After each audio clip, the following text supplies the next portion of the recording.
चलिए question number 255 में कहता है इफ मोलिक्यूल MX3 है zero dipole moment the sigma bonding orbital used by MM central atom है, एटॉमिक नंबर 19 से कम है। 19 से कम का मतलब हो गया कि ये सेकेंड पीरियड और या फिर थर्ड पीरियड का एटम है। फिर उसके बाद जीरो डाइपोल मोमेंट है, तो जीरो डाइपोल मोमेंट है और MX3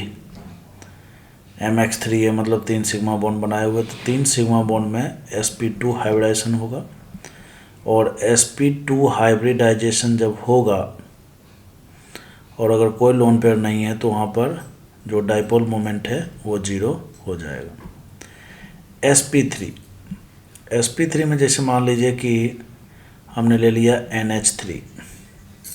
NH3 तो M हो गया N और X हो गया 3 हाइड्रोजन, तो एक लोन पेयर जैसे ही आएगा, ठीक है ना।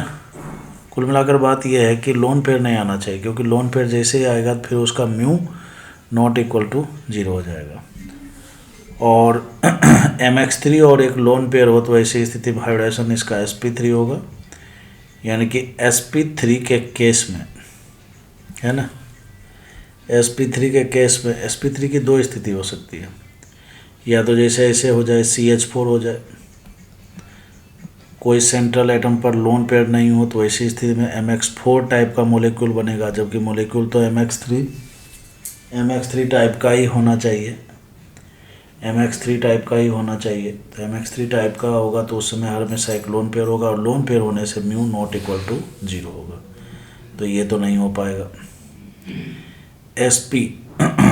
SP वाले में क्या है कि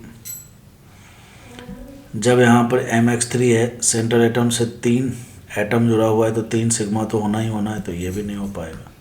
कुल मिलाकर इसका करेक्ट आंसर C ही होगा। Question number 256 which of the following has arrange in order of decreasing dipole moment. देखिए वैसे तो dipole moment directly proportional to charge होता है, म्यू का फॉर्मूला होता है Q इंटू डी, ठीक है ना।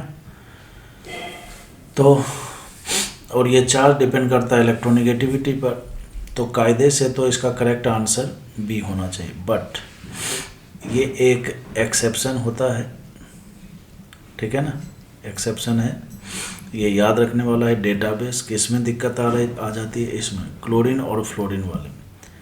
कायदे से फ्लोरीन की इलेक्ट्रोनेगेटिविटी ज़्यादा है तो चार्ज यही क्रिएट करेगा ज़्यादा, तो इसको आगे होना चाहिए, बट ऐसा नहीं होता है। CH3Cl में Q इंटू डी की जो वैल्यू होती है वो CH3F से ज़्यादा होती है, तो इसीलिए CH3Cl ज़्यादा होता है CH3F से, फिर Bri में कोई प्रॉब्लम नहीं होता है। इसका करेक्ट आंसर A है और ये याद रखने वाला है, डेटा बेस्ड एक्सेप्शन है। Question number 257 which of the following orbital combination can not form pi bond.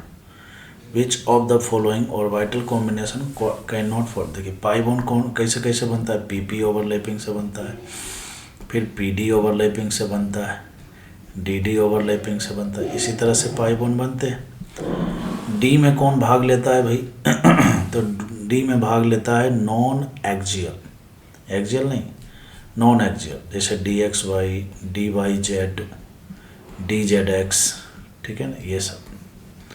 DX2Y2 pi bond नहीं बनाते, तो ध्यान देखिए सेकेंड ऑप्शन में DX2Y2 का ओवरलैपिंग PY के साथ कराया है और बोल रहा है कि यहाँ पर पाई बॉन्ड बनेगा, जो कि गलत बात है। तो करेक्ट आंसर इसका B होगा, क्योंकि पूछा है कि कौन पाई बॉन्ड नहीं बनेगा। PX से बनेगा अगर साइडवेज ओवरलैपिंग हो, सही बात है। DXY भी बनाएगा साइडवेज ओवरलैपिंग से, DYZ PY भी साइडवेज ओवरलैपिंग, सबसे पाई बॉन्ड बनेगा। यहाँ पर PP ओवरलैपिंग, यहाँ पर DD ओवरलैपिंग, यहाँ पर PD ओवरलैपिंग से पाई बॉन्ड बनेगा।